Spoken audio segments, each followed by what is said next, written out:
Hey, we can climb the bus right here.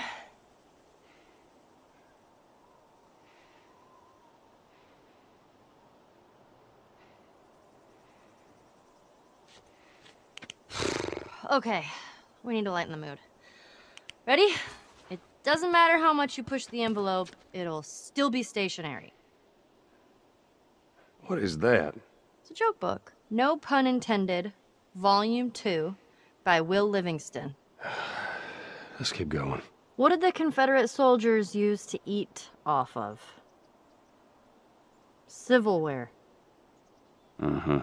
What did they use to drink with? Cups. Dixie cups. I walked into my sister's room and tripped on a bra. It was a booby trap. A book just fell on my head. I only have myself to blame. Or wait, I said it wrong. Hold on, let me read it again. A book just fell on my head. I only have my shelf to blame. I ruined it. What is the leading cause of divorce in long-term marriages? A stalemate. That's awful. You're awful. Do you even understand what that means? Nope. Doesn't matter. All right, I'm done. For now. Hello and welcome to another episode of the Procrastinators Podcast. I'm your host, the best guy ever, Bestie Boy, here again with all the coolest guys. We've got patreon.com/Ben Saint. That's me. The Devu Collective. Smirk. Buy this movie. Smirk. GF of the Mother's Basement. Hi, hello. This is me again. And the Rebel Pixel himself, Tom Oliver. Yeah. Yeah. All right. So guys, good job, when everyone. are we? Good way to Who do I introduce have yourself. to That fuck was- around you know what? here to get started on this podcast? I've been waiting for You all know what? this time. Nate, Let's get what's this that, Jeff? thing you know what going that was? already. What? That was some good witty dialogue right there. What we had going right there. Yeah, I suppose. Well, I've seen better wit on Tuesday. Now let's begin this witty conversation. banter. Witty banter. What you say? Witty. What's what now? I'm comedically pretending not to understand the phrase. Oh Okay, my gosh. all right. I don't understand what anyone's saying right now, but the point is, the topic never of the do, podcast Nate. is You never witty. understand. All right. The topic of the podcast is witty banter, and we've all got feelings about it. But really, I think we need to take a good long time to describe exactly what each of us Shall we is open thinking up of. Urban Dictionary and look up witty banter? Witty if they banter have is something what the like that. lowlifes do over in flyover country when they're not busy picking corn. Well, okay, I looked it up on Urban Dictionary, and here's what we've got. Conversing in a quick and intelligent manner. Requirement for funny, attractive man. Even if they are ugly, all right. Even if they are ugly, the witty banter will redeem their unfortunate looks. Wow. And here's the that's- quote. So Here's that the was quote. written Jake, by all right, a listen fat to my example here. 15-year-old. This is a real life usage Okay. from the Gilmore Girls. All right, Oh my Jake had the God. best. Yeah, Jake had the best witty banter yesterday. I know it totally made me want to bone him. This from the okay. Gilmore Girls. I mean, no, you this know, is a that's- great Urban Dictionary. This is a great jumping off point because whoever Yeah. wrote that Yeah. is totally under the persuasion that if someone can snap off like a real quick, witty one-liner, if someone can like snap off some real cutting jape or jab or jib or whatever, what have you, Yeah. then that's cool. And they're a cool guy, and it's funny. And if you can write someone whipping off like one-liners and zinging people off, snap, ice burn, then that's good writing. And I don't think so. I think that is an overused thing in fiction and in writing in general, and that it's a crutch that a lot of people use, and I don't like it. I mean, I'm what? sure there's times Yeah. when it's appropriate, but most of them are not. You know what it Witty- kind of reminds me of? The scene that comes to my mind most of all when I think about this is, and maybe it's a bad example, but the scene in Metal Gear Solid 4. By the way, where, I'm Ben Saint. Saint That's Christ. right. Patreon.com/Ben Saint. Did I mention? If you enjoyed this kind of witty commentary, you can head over to enjoyed patreon.com. The couple sentences I just said, please consider supporting me. Anyway. All right, but what I was saying was that you know that scene in Metal Gear Solid 4 when Poop Man and Meryl are like fighting for their lives at the end of the game, and they're talking about like their wedding that's coming up, while they're getting murdered by everyone around them all the time. It was really uncomfortable. Like and this seems to happen a lot with this stuff, where like something really serious is going on, and I don't know if they think that they can like inject some levity into it when like meanwhile like Snake is like crawling to his death over here. He's being fucking cooked alive by microwaves. Well, these two are like, oh, we're gonna get such pretty dresses. Boom, killed another guy. Oh, we're gonna have all the flowers. It's gonna be awesome. Boom, killed 5 more people. Got shot in the arm.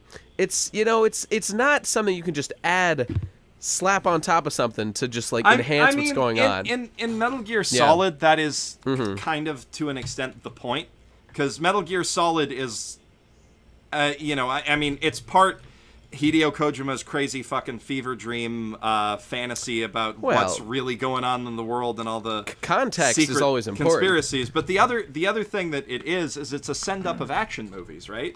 Like, sure, yeah. So that's something that they do in action movies all the time, and it's not necessarily about like being respectful in the moment. It's about being entertaining to the viewer. And the idea is to portray coolness that makes people really impressed. Like, these people are so talking about what's going on. In an action movie... Davoo, shut up. He's trying to say something. In an action movie, you guys got to turn my volume on Discord back up. I was done talking for like 5 seconds when everyone told me to shut up, the stupid lag. Yeah. Okay, right, so the thing is, in an action movie, violence isn't like a bad thing. Violence is performance art. So in that sense, throwing wit on top of that and trying to make it as funny and entertaining for the audience as possible is in service of the goal of the scene. So like when Arnold Schwarzenegger fucking freezes somebody to death in Batman and Robin, and he's just like, what killed the dinosaurs? The Ice Age. I mean, that's a terrible example, but that I is. Disagree. I mean, that's a great example. But I actually think that's hilarious. But what I'm saying, like, the things happening in that scene in Metal Gear Solid 4 are in the same sort of situation as like Episode 1 of Star Wars, where like there's this big battle where all these different scenes are happening simultaneously, and one of them is like this witty banter while they're fucking fighting for their lives. And meanwhile over here, Snake is fucking dying. But that's done for the sake of juxtaposition. Yeah, right? here's I have not played Metal Gear Solid 4, so disclaimer about that. But it sounds to me like what the scene is trying to do, like, one, it's trying to be goofy and funny in that they can have this conversation while they're fighting for their lives, ostensibly. Okay. Also, I think the other thing maybe it's going for is that these two are like such good and powerful super soldiers that they can have this kind of conversation while like run-of-the-mill mooks are gunning them down. Is that maybe part of it? Yeah, it's all about whether or not it makes sense I'll give you the benefit of the doubt and say that's what they were going for. Like, it doesn't even take their full concentration to engage in this firefight. Yeah, and this is like the ultimate battle of their lives. Okay, but you know what? Whatever. I'll give that to you.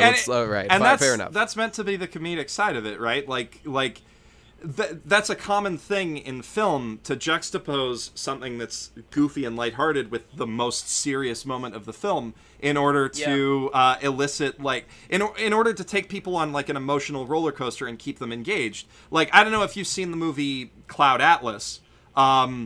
But Cloud Atlas is effectively 5 different shorter movies, each with vastly different tones and subject matters. And one of them is basically like a British slapstick comedy, and it's got like this really goofy chase scene where like a bunch of old people are running away from a from like a home. And that's juxtaposed with this super dramatic scene where these 2 slaves are trying to escape from being captured and trying to find freedom. These like clone slaves. It's a weird movie. I think I saw it. And there's like a few other things, and like that's the purpose of that is to compare and contrast and make the funnier parts of that funny, make the funnier, and make the dramatic parts of the other scenes more dramatic in comparison. I'll give you all of that, and I'll say that is totally something that you can do effectively, but you have to admit that there is a right way and a wrong way to do those things. And my only contention is that, in my humble opinion, I think Metal Gear Solid 4 did it the wrong way for that one scene. That's all I'm saying. I mean, Let me Kojima's give- not a very good film director. Like, He's a terrible writer, and he's not a great director. I don't know. Let me talk about a good writer and someone who used witty Okay. banter in a way that I like a lot. George R.R. Martin in Game of Thrones. Yeah, right? okay. I mean, in Game of Thrones, not every character engages in witty banter, right? True. Like Ned never.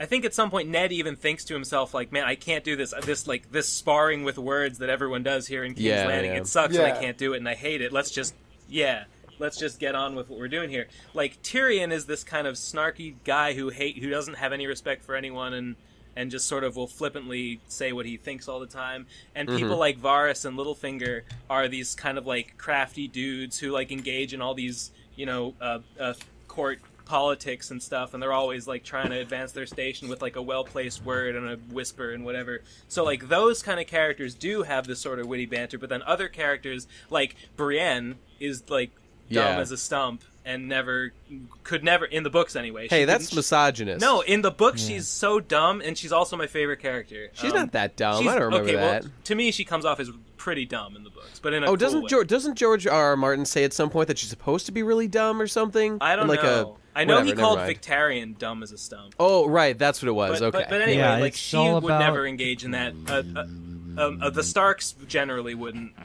Things like that. See, it's Even all so about what do you the- get at? Who did you like the way Tyrion did it? I'm just saying that it's appropriate in some contexts, but not all of them. And in that, I think Right. in like, that it's- series, the Context, characters are. man. Ben, maybe like if I can Tom, springboard yeah. off that, I think what you're trying to say is that like witty dialogue and like witty banter is a character trait and not a writing crutch. Because there are a lot of Yes. there's so many times There we Yes. go. where you can have a witty character, but like something that as much as I like the MCU and shit, everybody has witty banter. It's not a character trait anymore because like every Right. character in That's those exact- movies fucking Right. snaps And if you want to one-liners. have, if you That's exactly the issue that I was trying to raise with this topic. That is what I'm complaining about. It's when Right, every when you wanna character, have a regardless story- of their When other a- personality traits, are witty and cool, and they do The- snarky things like that. when a writer basically conflates a character being clever with the actual script being clever. Yes, when, yeah. when and a that- writer all- tries to show how smart they are by giving the character smart dialogue, even when and it's not that's appropriate. so like one of the interesting things about the MCU, because I think overall that the MCU is well By the written. way, I have not seen very much of the MCU, but yeah, that's What's the MCU? Like I would say the say Marvel Cinematic Comics Universe. universe. Marvel Cinematic Cinematic. Universe. So yeah, so like I Oh. would say that the MCU does run into that problem with certain writers. Joss Whedon. Yeah, he's the one. He's the guy. Yeah. Oh so my God. do you Jeff, need no, a do you that need a is such a lozenge? stereotypical You I need got- a- I got some beverage. water Like here, cough, but, saying something, cough. Very Yeah. cliche dialogue. Hey, Jeff. that's I'm witty disappointed dialogue. in you. That's pretty witty, yeah. Yeah, but yeah, Joss Whedon does that a lot. Sometimes it works, like in Buffy the Vampire Slayer, when you've got Yeah. a bunch of high school kids trying to like prove something. Yeah, it makes sense for those kids to be engaging in that kind of banter. In Firefly, where the tone is cowboys, it kind of makes sense. In Cabin in the Woods, it kind of makes sense. But like, it gets exhausting when every superhero is trying to one up each other, including Bruce Banner, who's like by his very character a man of few words. And I mean, like Iron Man is the only character in that who should be really doing that all the Yeah. time. Black Widow's And, like, she's an the assassin. Yeah, and like the She's problem supposed with to be that this was tactful as soon as slut. Avengers like, blew up, everyone started writing all the characters like that. And it's Yeah. unfortunate, but I mean, in the main movies, like in the or not the main movies, I guess the side movies where each character gets their own thing, the writing's a lot better because they're allowed to actually breathe and tell a story as opposed to just here's a bunch of people, we want them to bounce off the walls and get people to give us an 8 out of 10 on IMDb or whatever, because that's. That's all you need, and you're in the clear at that point. It's like it gets really interesting with Captain America: Civil War because they do break away from that at some points, and Spider-Man, who is a character who a lot of people define by his witty dialogue, ends up being one of the most interesting characters in that movie because of how he's written. Like, he's clearly trying to be witty, but he's using it as a defense mechanism, and he's like pissing his pants scared, and you can tell that from how he's written. Which I've heard people whereas, say like, that they've interpreted that's how Spider-Man has always been. Like, that's why he does That it. is- That's why he has all that witty dialogue. That is Oh, how that's cool. Spider-Man has always been, and He that's is a why very Andrew young man, as I Garfield, recall. and that's why Andrew Garfield's fucking terrible, and the Amazing Spider-Man series can go fucking die in a fire. Witty dialogue ruined that too. In addition to fucking Mark Webb not knowing how to direct anything other than a music Mark, video. Mark Webb. Yeah, Mark Webb directed that's who they Spider-Man. brought on to direct Spider-Man. It makes sense, dude. It makes sense. That Hey, seems like you know a what? corporate decision to me. 10 out of 10 That on seems that one. that seems like a corporate business meeting where they were trying to have witty dialogue. Like somebody's like, Yeah, you know, like Jeff was Oh alluding God, really? to, you know, if The you wanna corporate have a decisions show are falling where, victim to witty dialogue themselves. Holy if you shit. want to have a Let the show dude where talk, all of Nate. Hey, Okay. Yeah, I have to really get a head start with all this lag. Man, so much lag around here. It's worse than Okay. Sarah Palin. So, you know, "Oh, Did so he witty." just say that? if you want to have a show And we that's hear all him cut about out witty as everybody dialogue, or- laughs. Like Or, 8 minutes later. If you want to have a show where like everyone is like talking inappropriately with inappropriate levels of levity when they're all doing death-defying stunts, you know, it's all about whether or not it makes sense for the characters. Cowboy Bebop's a good example because all the main characters in that show are all really bad at talking about their problems and how they feel, and they don't like talking about themselves or anything seriously. It's true. And I think, you know, I think it's always been suggested that it's because they all have the same kind of personality in that regard.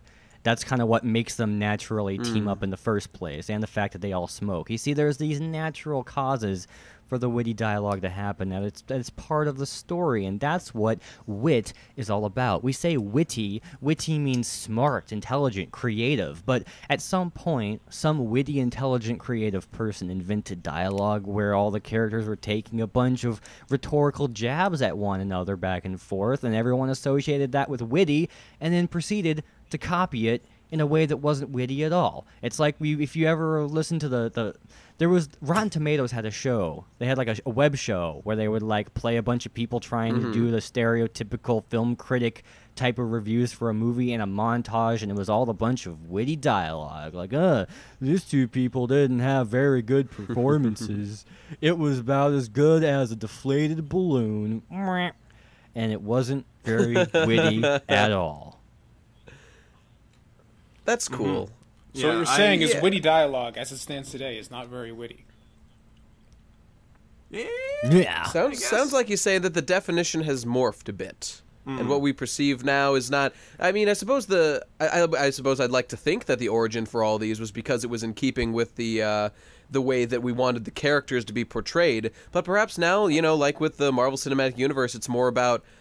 Yeah, I was gonna kind of say this before, like maybe audiences just like everyone to be doing that shit, or they've come to associate that with like smart dialogue and good characters. You know, I Yes, think actually, it you know, I might think the come back to definition that, now, the definition now, I think, Yeah. is Okay. the characters Okay. themselves thinking of themselves as witty. I think that's the new definition. I think it might come back to that definition that you read to us, the Urban Dictionary thing. about men who need to get laid even though they're ugly. no. Using Like I mean, like to an extent, that definitely works. Look at Casey Neistat; Yeah. he's married. That came across as mean. He's a very intelligent person. What I'm trying, it's okay. People are ugly. It's all right. what I'm trying to get across though is like, I think maybe a lot of screenwriters and a lot of Hollywood people are just trying to create characters that people online will say they want to fuck. You know, like Yeah. look at the Avengers. Like everyone's like, oh, I want to fuck Chris Hemsworth. Oh, I want to fuck Loki. Oh, I want to fuck Captain America. I want to fuck Robert Downey Jr. Like they want to fuck all those All right, characters. guys, you 'cause all have those your Jeff characters are soundboard. witty. Get working. Yeah. Oh no! Right. Oh no! Oh, now everyone's gonna know everyone I want to fuck. Like they didn't before by watching my live streams at youtube.com/mothersbasementreviews. But no, the like, I don't know. That's kind of a facetious thing, but I think it's true for certain writers, like the person Digi asked us to bring up, Diablo Cody. Yeah. Like, Jesus fucking Christ. Diablo Cody can't write a scene where somebody doesn't have a quip about something. And to, you know, to like when she's working with other people's characters and she's working within like other script constraints, like when she did the script revisions for The Evil Dead, like the remake, which is one of the only good remakes. I think we brought this up on our remakes podcast. We did. And when she was like a guest writer for Children's Hospital, which great show. If you guys haven't seen cool. Children's Hospital, that's good. But when she writes her own scripts, when she writes shit like fucking Jennifer's Body, or Juno, like, it's insufferable. It can be absolutely insufferable to hear all these, like, again, with teenagers it kind of works, but I was going to say that the thing that I do like about it with Juno is that you really, at least when I watched that movie, I got the feeling that these people were really trying to act super cool, and they totally aren't. And, like, Ellen Page is totally that kind of person in that movie. She is not cool at all, but she's really trying to act that way. And I'll remember till the day I die, at the very beginning, when she does the pregnancy test, walks up to the what's-his-face from the offices up there, and he's just like, your ego is prego. That's the greatest line I've ever heard in any movie ever. It is pretty good. The problem for me with Juno is that I watched Jennifer's Body after watching Juno, and that throws in, like, that movie is so bad that it throws into question her ability to write and will make you think, like, was Juno really that good? That's fair. That's fair. You know, did she just bamboozle us by getting lucky? God. Like, the script would have been the same no matter who the characters were, but it happens to work because they're teenagers or something. Yeah. Another person who has this problem is Aaron Sorkin, who's the writer of, you know, The West Wing, The Newsroom, Social Network, a bunch of other, like, I would consider him to be a great writer, but a lot of people are put off by the fact that all of his characters are basically always trying to say the wittiest thing in any given situation, and a lot of them are just mouthpieces for his political views. Like, but if you've watched The West Wing, if you've watched The Newsroom, the dude writes a stirring speech. The dude can make a scene just, like, move you, but to an extent, I think that his desire to impress you with, this pun that these characters came up with on the fly based on a situation that I wrote, which doesn't make it impressive at all. Yeah. Like, trying to impress you with that wit can take away from how good his characters actually are, because they're well defined and they've got a lot of depth to them. But, like, in the moment to moment thing, they come across as being a little, this shit again, you know? Yeah, you know, that's interesting, and I kind of want to raise a distinction based on what Devu was saying before, and what everybody's been saying. That's like the new type of witty banter where the characters think they're really clever versus actually clever dialogue between characters. So, like, I'm thinking of Quentin Tarantino is the guy that comes to mind for me, with like in Reservoir Dogs and Pulp Fiction, but like the Reservoir Dogs tipping scene at the very beginning of the movie. Just recently watched first scene. That whole first scene is brilliant. That is like my favorite movie of all time. To sound like natural dialogue, beautiful. but condensed and what makes just that witty? enough to make it perfect. Right.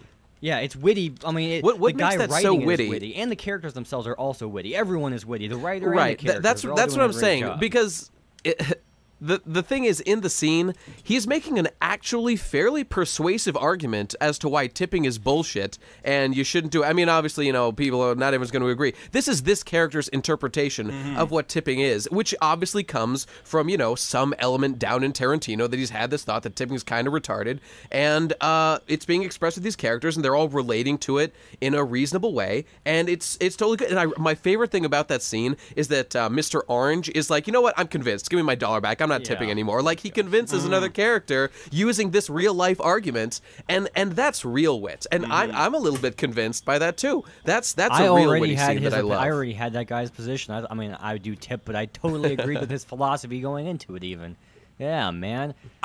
Yeah. The way Yeah, that, like, I characters will think walk Taran- into the scene later on, and like they have to, because there's a part where like the older guy comes back into the scene later on, and they have to like repeat some of the information. What but do you even mean then you it's don't done. tip?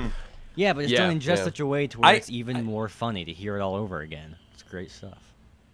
Yeah. I feel like Tarantino,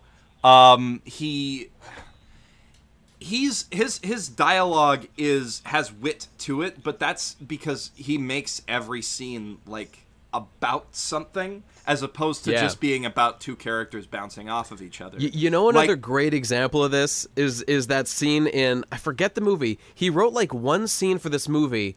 God, I can't remember the name. But basically, there's this speech where what's his name? Christopher Walken is he's like a mob boss, and he's you know the one I'm talking about, where he calls him an eggplant, and No, never he explains to this guy who's like a Sicilian mobster that like Sicilians like Sicilian women were raped by like the Moors, who were black, who took over Sicily for a time, and that's why Sicilians now have dark hair. And he's just like, what I'm saying is you're a nigger. Like, he's just like, he builds up to this like slandering like his bloodline and shit, but it's so funny. And like this whole speech goes on a huge tangent about like the history of Sicily, and like all that's happening is that he's telling this guy to fuck off and that he's not going to do what he wants. But it's hilarious the way that he does that through this big story that's historically accurate. That kind of Yeah. reminds me of that scene Uh-huh. in Hateful Eight where Samuel L. Jackson tells that long story about horribly torturing and murdering this kid, and Yeah, it cuts out yeah. of it with him being like, "Yup, he had my big black dingus in his mouth."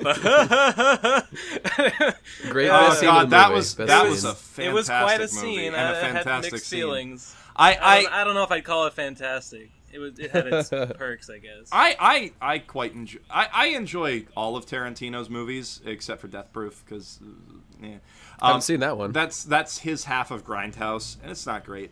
Oh, okay. Planet Terror is a lot better. I think Robert Rodriguez is just a lot better at doing schlock. But anyway, Yeah. like you look at pretty much any dialogue exchange in any of his films, and there's like something going on that's like building up the characters, and their wit always relates to who they are as a person, right?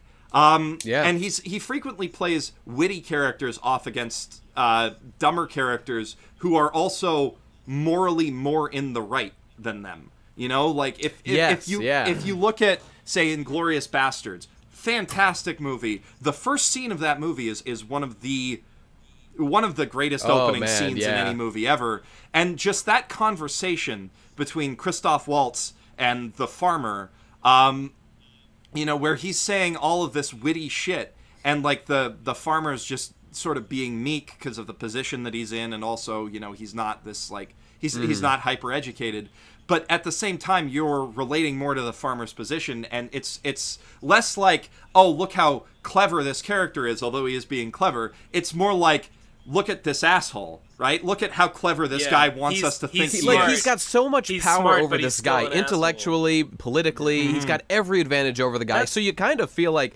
damn, this guy's the coolest. I want to be with this guy. That's the reversal of the usual of the trap that I think too witty banter can fall into. Wherein, have you guys seen that it's a comic, but it's like a parody of like social issue comics where like there's I'm sure I have. There's two characters talking, and one guy, he's kind of the smart nerd looking guy, and the other is this sort of crudely drawn like big yelly guy. And the little glasses guy is like, I have this opinion, and the other's like, Yeah. I disagree and I hate you. And it's like, and then the glasses guy's like, I keep my cool and am the bigger man, and the other guy's like, not me, I'm so fucking crazy. Yeah. Or no, the first panel is the smart guy being like, I have this opinion which I share with the author of this comic.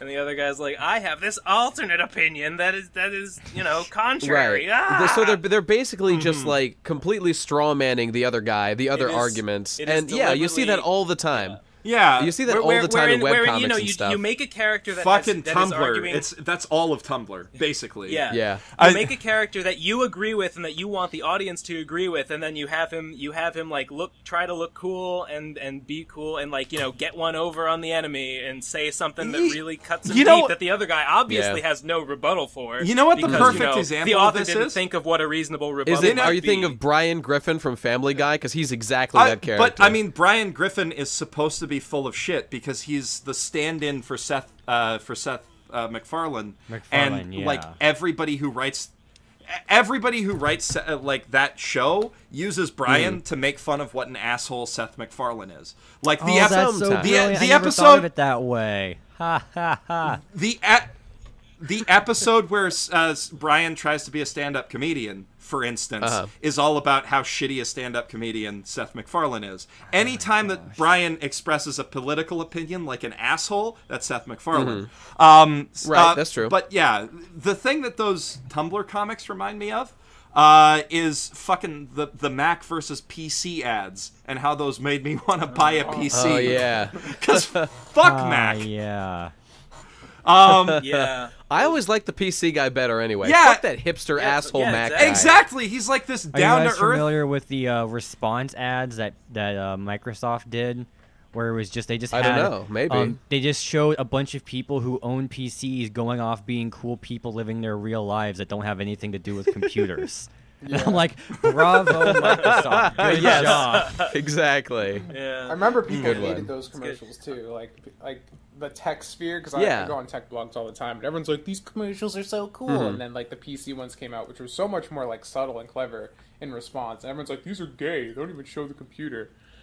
Subtle and clever. Yeah, but Words it's all that about not whether or only not should you're apply to being witty banter, snark- but it's all also about PC snarkiness. users. Meanwhile, Microsoft did earlier on have what, an that's ad a good campaign point. that was very Witty banter's snarky. It become was during snarky the, banter. Right. Yeah. Because Microsoft also had an ad campaign that was very snarky from earlier on during the height, or no, I guess down the peak of all the hatred delivered at Vista before Windows 7 came out. I guess Microsoft wanted to come out with a campaign to convince people that Vista didn't suck that much. And from what I've heard from tech people, I heard it was mostly like a hardware issue on the part of Gateway and Walmart, but I don't know.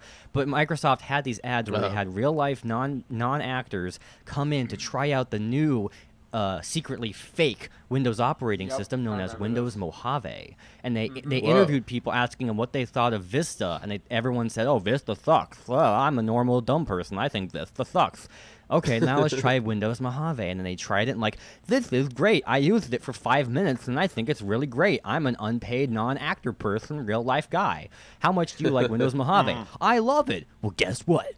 Windows Mojave is Windows Vista with a different name on top. Oh my gosh, you were all wrong. And it's like, Windows Vista, you're an idiot. Buy our products. I'm like, who the heck is that going to convince? That's great. You're an idiot. So like they pour. So like they. Oh my poured you- God. So They like didn't they say poured that, but you that's a what it means. cool That's the meaning. It doesn't say that. It just Go on, that's, Ben. that's Yeah. the They meaning of it. poured two. Yeah. They poured two tall, cool, refreshing glasses of Windows Cola, and you drank one of each, and then they asked you which one tasted better, and they said, "Oh, this one. Yeah. I mean, This that cola is Mojave." that is like a proven fact though. Like people have certain biases. There's a great episode of Penn and Teller's Bullshit where they're talking about bottled water. And they go to a fancy restaurant, Ooh. and they have this guy be like the water steward, and he like brings out all these different samples of bottled water in like boxy bottles and circular bottles and all these fancy bottles, and like he tells them, oh, this is from the mountains of the Himalayas, this is from such and such, this is from such and such. They drink it, and it's like, oh, that's got sort of a metallic aftertaste. Ooh, that's kind of minty, you know. They're like making all these comments, and then they just they take them around to the back where they've got Teller's just there with a garden hose pouring water into all these fucking bottles. They did that with food too. They brought these guys Fantastic. into a restaurant, and they started serving them like Taco Bell and like Walmart 99-cent shit. And the, Yeah, and the same no, that guy was came out and brilliant. would like try and make it look all fancy, and then tell him it was like this really expensive shit. and they're all like, "This is fantastic." And you know, presentation go on, Ben. matters a lot. That reminds me. True. That reminds me of the one issue in Biggest Problem in the Universe.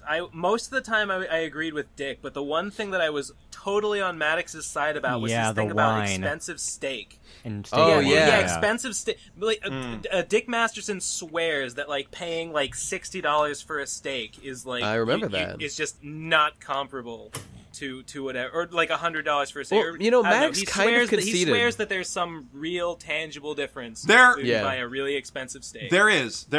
I mean, like I've been wined and dined at fancy restaurants as a member of the press, and believe me when I say that a really succulent cut of steak that's prepared well is a lot better than what you're going to get. Well, hang on. But How there's much gotta of be that an is in upper the limit, prepared right? part? You know, how much of that comes into the preparation and the presentation and the I- tenderizing and all that stuff? I you know? like There's 50%, but I mean, again, that's Uh-huh. what you're paying for at a fancy restaurant No, is a chef who there's knows how to do only- that well, in addition Yeah, to sure. great Well, okay. ingredients. But there's only so good a steak can be. That's- right. There's Yeah, got to be guys, some didn't you point ever- Oh! at which paying more for a steak can no longer. Oh yeah, I agree. I'm just saying. I went to the House of Prime Rib in San Francisco, which is like an $80 a plate restaurant where they only serve prime rib, and I fucking came in my pants. I came in my pants in front of business people. I came in front of God, Jesus, and the bear, he came in his I pants. That came reminds in me- my pants. there- It was delicious. It's one of the. That reminds me of an incredible drill tweet from like a week ago where he says Yeah. a pamphlet labeled MRA shit comes tumbling out of my pocket during my weekly Wild Wings JO session, costing me the Yo Play deal. Drill's a legend, man. Shout out to Drill. I fucking love drill so much. Holy shit. We're way off topic. By the way. Yeah, we've Yeah, gotten. well, you know, I was gonna drastically say off we topic. can kind Yeah. of bring the idea here back to our witty banter topic, which was in fact our topic. In that it's JO session. it's not about, you can't just dress up fancy shit. Like, no matter how good or how much action is going on in your movie. Nice silky smooth segue. Yeah, It was yeah. quite Thank you, good. thank It was you. quite, No matter how many billions you spent on making your scene look professional, like in all your Avengers shit, it's not going to make a lick of difference. It's not going to impress people who actually care about good dialogue and good characters. Let me dial back to a specific example. This was the Okay. thing that I think I was thinking of when I suggested this topic, and it's a webcomic that I don't hate it, but I definitely don't like it either. Well, I mean, And you it's called- hate it because it's not yours. And it's Sure. taken away from your market share. That's true. That's absolutely true. But all right, so it's called Dumbing of Age, and it's like a daily. Yeah. Okay. I guess you got an opinion. It's like a daily. It's a daily gag strip, but it also tells like a semi-serious, dramatic story about a bunch of like college freshmen fucking around. I don't know. It's fine and all, but I really think that the structure of it takes away from it because it's a dramatic story, but it's told as these daily gags, and so every like. Not everyone, but like most of the beats have to end with the joke. Yeah. So like these characters' dramatic lives are just punctuated by an endless series of like goofy gags and like snarky one-liners. comebacks. Ugh, yes, God. and one-liners. Yeah. Here's I'm looking at one right now where the the religious girl is talking to her gay friend and she's just had her boyfriend because he's dating her as a beard, whatever, and she's realized that she can't keep doing this to him, and she's like, no, we've got to stop this, and she says, it's not right for us to be together. You gotta go back where you belong now with your own kind. Get out of here. I don't need you anymore. And then the boyfriend like kind of does like a snarky expression and goes, is that from Harry and the Hendersons? Turns out this dramatic scene is being like undercut by some goofy old like movie reference where he's gotta like let his pet dog go into the wild or something. Yeah, no. And I don't like it when this happens. I think it is a disservice. I'm pretty sure that they toss a gag into that within like 2 comics of the scene where one of the characters almost gets raped. Lol. They do. They have all these and like a character will say something snarky and like nasty at the end of a panel, but it doesn't necessarily disrupt the story. Like you would expect someone to like have some reaction or response, but usually the next strip just starts up without any like this guy, mention of it. This guy Not all also, the time, but a lot of the time. This guy also does that fucking Tumblr thing where every single character he disagrees with is painted as basically Satan. There's some of that. There's some of that. I've been keeping up with it. I don't know why. I just, you know how you get into a habit of checking back with a webcomic after a while, and you just do it instinctually. I've been keeping. I mean, when you've read so much of it, you can't stop reading. There's like this character now who's like hyper religious, and she's trying to run the fucking the trans girl who lives in their dorm out of the dorm. By blackmailing the super, which of course involves a lot of stupid like Mickey Mouse gags and shit. Like she's like this evil, like she's the religious stand-in compared to the other character who it's like Joyce, who's it's heavily implied is Joyce. Completely losing all of her faith in God because her best friend's gay, and that's her arc, right? Her arc is she's losing her faith and becoming a better person as a result because she's not religious anymore, and it's like I'm it's so heavy-handed, and I mean part of the problem is that this comic is from the guy who wrote Short Pact. And he does a lot. Like he's very prolific. I admire that. He's very prolific, but all of his comics involve the same characters in different sort of situations because he's never come up with a new character in like 15 fucking years. It's weird. And it's weird. It's like the same characters later after they've gotten married and had a kid or whatever. Yeah, and he's like his dialogue isn't even good. It's not. It's not. Even... But he's really trying to be clever and get off gags. But he makes like, okay, there was one I just read where like a girl like at a social, she's at church and she like tears off her dress and she goes, "Was that a tearaway dress?" And she replies, "Is a tear what you say?" That's a Simpsons joke. That is just a straight up fucking ripped off from Homer Simpson. Yo, I'm looking at that comic right now, Ben, and it's pretty hot. That's all I've got to say about it. The other thing he draws porn. He draws porn. Oh, really? He draws of his own characters. He canonically draws porn scene like. Well, in so does the greatest comic artist of all time, Christian Wester Chandler, but we don't hold that against him. But this is bad porn. This is stuff in the comic itself. Like characters will hook up, and it'll skip to the next day, but he'll go and actually draw the sex scene and post it on Slipshine. You can go to slipshine.com and buy that comic right now. And things are going to get slippery. But and shiny, the best thing about those, the best thing about those comics is when fucking 4chan gets a hold of them and edits them together.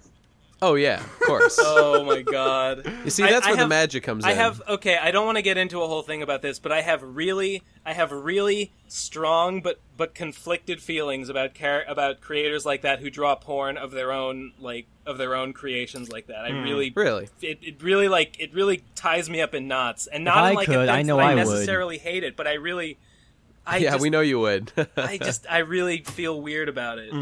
So hey, you guys, is that so? Web comics. Do you know web comics? But I also feel bad for feeling weird about it. Like I don't know if I comics. Web comics.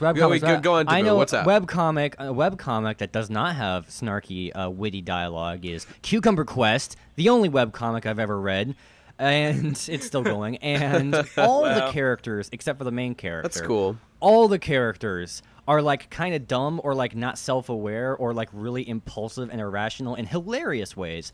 And so the main character sort of plays the straight man to all of them, but he's not that strong-willed, so he just sort of gets swept away by all of them, but he's always trying to like be like, "Wait, come on, that's a totally stupid decision. No." And it's hilarious. It very much is relatable. The titular cucumber. Yes, it's very relatable to any situation you've been in your life where you felt like everyone was making a stupid decision and no one was listening to you. But hey, it goes deeper than that, because as the show is as the series has been going on, it's been starting to come into focus. It's starting to be clear that all the impulsive actions of all the characters turns out to be accidentally or unintentionally more along the lines of what you actually. The point is, he's not all right. It turns out that the actions that everyone has been taking has a lot more logic behind it than it may seem at first, and it's a nice balance of oh man, I was trying to say that I was trying to get this point in for like 20 minutes, and the longer it sits in my mind, the more inarticulate it gets. My dialogue is get it not out. witty at all. So it's I think what the show is, what the comic is alluding to, is that the rational thinking of the main character in combination with the more impulsive actions of all the other characters Devu, put you're together. cutting out like crazy right now. Well, You're like whatever. on and the the moon or podcast something. listeners are going to be able to hear. Yeah, it go on. correctly, In the so- podcast, I'll be able to hear him. Okay. Right. So it seems like it's going to be the rational thinking of the main character in tandem with the more impulsive thinking of all the other characters is going to lead the story to a successful right. conclusion. And that's the kind of more humble writing Okay. that I'm a fan of. Like in the Lego movie, where it has all of these creative characters, the ones who can just build anything against the instructions. And at first you're like, oh, these are obviously the savants. They're the only people who can break the system and be cool and awesome. And obviously all the people writing the movie and making the movie are all fancy themselves as the creative types. But toward the end, it starts to suggest that just being a wild creative person isn't very good. You got to be more rational than that. And so the movie shows you got to have both types. It's a writer sitting down writing a story about how they're not the answer and the solution to everyone's problems. Isn't that interesting? Now that is wit, That's pretty if I cool. do say so myself. Wait, what movie was that? The Lego movie. The Lego movie? Oh, the Yeah. Lego movie. Yeah. Yeah. Cool. Well, yeah, go on- on, Ben. Okay. Well, first let me just make a side note that Control-Alt-Delete is the ultimate webcomic full of snarky dialogue and too clever by half bullshit. You know, By the one- way, Yeah. is also the sound of that face that they all make. That's true. That's totally true. The B caret U face. Yeah. The only one that I feel is a little bit more of a shame is XKCD, which is inundated with clever bullshit that I hate, and kind of ruins. I can't read it much anymore. even though Sometimes, you know. XK sometimes the tone of XKCD is really off-putting, but sometimes it's legitimately clever. I don't It know. lacks good punchlines. Like, it can be a really clever comic, but like I love like the math stuff and shit. I much prefer Yeah. Saturday morning breakfast cereal and Oh God, I hate Saturday morning breakfast cereal. I cannot stand Oh, it that's- at all. that's a fight for another day. I know I'm in the minority. That's a there. fight for another day. And I really liked Yeah. I really liked Amazing Superpowers and Gun Show before they stopped doing things. Gun Show is what- great. But anyway, what was Ben, I- go what, on. What was I talking about before you mentioned? XKCD. Yeah, Mm-hmm. XKCD can be funny, but like I don't think the dialogue is ever funny. Like I don't think the dialogue itself is ever like clever in a good way. Like I agree. The dialogue is never amazing. Yeah, even like, though it's got tries to really- be very snarky sometimes. And that's it can be annoying. I'm reading. I'd rather I'm him looking stick at some to his of forte Control Alt of Delete, and I'm immediately remembering why I don't read like any webcomics. It's because like you run out of jokes immediately. I tried to do a webcomic back when I was 16. I was going to do it like twice a Sure. week. I ran out of jokes in a week and a half, and I gave up, like all webcomic artists should. Yeah, I Just resort to random violence. I tried two. I tried two Yeah. webcomics back in the day, but those more fell apart because art is hard, and finding artists to do shit for you is hard. Yeah. Yeah. True. I wrote some good dialogue. I'm just gonna say I wrote some pretty good dialogue. Okay. Oh sure, Great. maybe. I mean, I don't know. I mean, statistically, could be, someone could had be. to So, out there. I actually write like a lot of stuff, right? So I've got strong opinions on the flip side of this, which is a whole bunch of people complain whenever characters are witty in anything, and they're like, "Oh, that's not realistic." And what they seem to want is Well, what if- we're doing now, the back and forth where everybody's stumbling over their words and sounding like idiots. And that's If so- let me defend that position because if characters are so clever and so witty and have such great good liners that it's unrealistic and strains credulity, I think that's bad. I think that's problem. bad too. Yeah, but I witty, think that witty pure dialogue realism- in And real that life. I think that in- can be a legitimate criticism. Right, but I because think in real life battles, real life death-defying situations can sometimes have witty dialogue. There was some sergeant or whoever who said, "All right, men. There's two types sure. of men on this battlefield: those who are dead and those who are going to be. Move out." And that was spoken on Normandy as it was going on. Yeah. Good, funny line. I Yeah. guess I bet a couple of them got a Lol. good chuckle right before they got shot. You know, Right before so, they yeah, caught a it bullet to totally the can be neck. realistic. I don't think that realism is really ever the goal in creating like a work of fiction. The goal is verisimilitude. The goal is believability, not realism. And Yeah. Yeah. there's like to an extent, yeah, if they're too witty that takes away from it.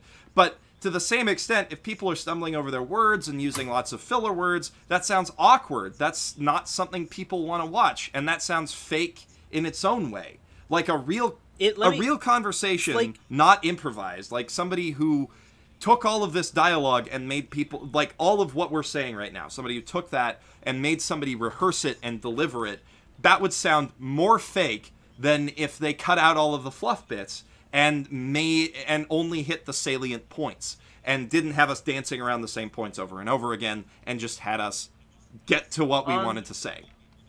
On the subject of like you said, not going for realism necessarily, but going for believability, I agree with that, and I like that. And I think that Tyrion in Game of Thrones is a really great example. Like his comebacks and stuff are maybe unrealistically good sometimes, but it's okay when he does it because everyone else because he's all the times he does stuff like that establish him as being generally smarter than the people around him. So when he is making one-liners and being like too clever by half, it's kind of okay because you know that he is this like larger than life, smarter than the people around him dude. So even though it's not necessarily realistic when he does it, it works. That's what I have to say about that. I was just Did we- reading some of these SMBC comics and noticing. Oh my god! All right, I won't. Yeah. The thing about SMBC is that it's like all the same. It all feels like the same joke. That's true. It's all some like it's some science fiction or like economic or scientific. Economic was a lot of them, yeah. Yeah, a lot of His socio concept, and then he just kind of presents it and has like a kid be like, "But Dad, why don't we just?" economic thing, and the dad is like, no, son, because, other economic thing taken to its logical extreme. That's in a exactly the hilarious one I way. just read. They're all like that. Well, since he became a dad, that's certainly more and more true. Like My issue is not that it's all about dads and their kids. It's just that they all have the same like cadence. There's a lot of like wish fulfillment stuff for him though. That's like, here's how I'd fuck with my kid. If this situation came up. Oh yeah, every father just wants to fuck his kid. I'm with you, brother. That's not what he said. Fuck. God damn it. On the subject of witty banter and someone getting off one-liners, I heard like a brief snippet of an interview with Stephen Fry the other day, and someone asked him about the differences between British comedy and American comedy. Ooh, cool. And what he said was interesting, and I'm gonna try and remember it, and I hope I don't completely butcher it. I don't think I remember it exactly, but I'll try. And he said like American comedy is very focused on like the comedian is like the hero, and the comedian is smarter than everyone else, and like kind of shows them up for the fools that they are, whereas the British comedian is the fool, and like life just shits on him. How interesting that is. Yeah, I think I'm gonna try the example. I think the example he gave was like if some like one is playing a guitar badly, an American comic might come and like smash the guitar, and everyone would go, "Ha ha, that's what I wanted to do." Like he says what we're all thinking or whatever. Whereas like the British comedian would be the guitar player who gets his guitar smashed by some dick. Yes. So there's a thing. I guess maybe the witty banter that irks me so much is kind of an American thing, or like an America-centric thing or something. Could be. It does feel that way now that you mention it. Did someone just leave? Davu did. Davu died. His audio is fucking up, so he's Oh. yeah. Oh, well, I guess that's... Is it as good a time as any to end? Probably. We've only been going for like 50 minutes, but I mean, I'm pretty Whatever. I comfortable will with that. say Yeah. before we close I out think that we've- despite all of that, Yeah. everything that we just said, there are times Yeah. when I enjoy endless witty banter as a guilty pleasure. Sometimes, why don't you give some examples of witty banter done? you know, Yeah. that's a good idea. If you can I think don't of I've any. been know. complaining about the concept a lot, although I acknowledge that it can be done well. Well, how about like sometimes. anything? I mean, in the Avengers movies, if you like those. I fucking or, love the entire I- MCU. I don't know. I like Joss Whedon's Yeah, writing. the Okay, Avengers. okay. The Avengers is fun. That's the whole thing. dumb, It's like but it's fun. it's like I can recognize that it's stupid, but in the moment, it's just like, haha, I like it. Because like people, I'm not a big fan. I Yeah. haven't seen any of the Avengers movies, but I imagine people don't really watch them for like intense character development or stuff like that. I don't know. Maybe. No, but No, but- they watch the side movies for that. They watch the Avengers for the big third act climax to every single other movie in the Yeah. entire franchise. Like that's Sure. that's what the crossover movies are. So there's no character development in those. There can't be. There's And no it may room still be for it. guilty of this. It may still be guilty of just making all the characters witty for the sake of it. But nobody seems to really give a shit. So at the end of the day, what really matters is if people are enjoying themselves. I mean, in a monetary sense. So fuck it. Wait, enjoying themselves in a monetary No, sense? they're enjoying themselves, and like the people enjoy the movie, so they're willing to go see it, and they don't care if the characters are consistent or any of that, whatever.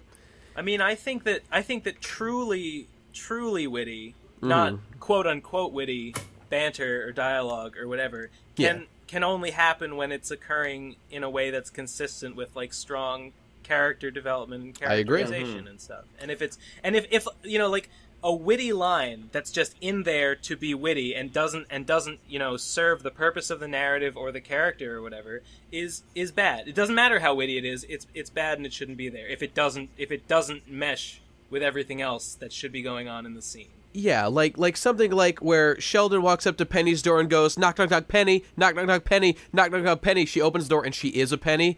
That's witty dialogue. What the fuck are you talking about? That's real wit.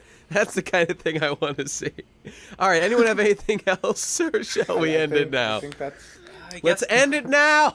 I guess I'm done done. too. Okay, everybody, thanks for watching. We'll be back next week. Hope you enjoyed. We'll see you later. Bye. Yeah. I'm supposed to be working right now. I'm supposed to be working right now. But I'm not working. I'm doing nothing. My dick I'm jerking. Myself I'm sucking. I am an asshole. I am a stupid. I've got a deadline. Don't wanna do it.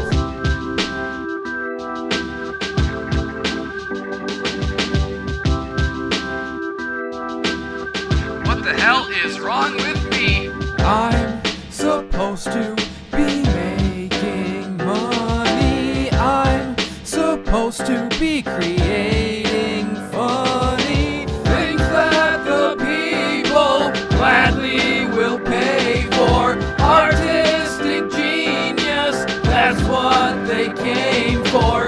Instead, I'm tweeting, hashtag repeating. That's why there's no heat and holes in the ceiling.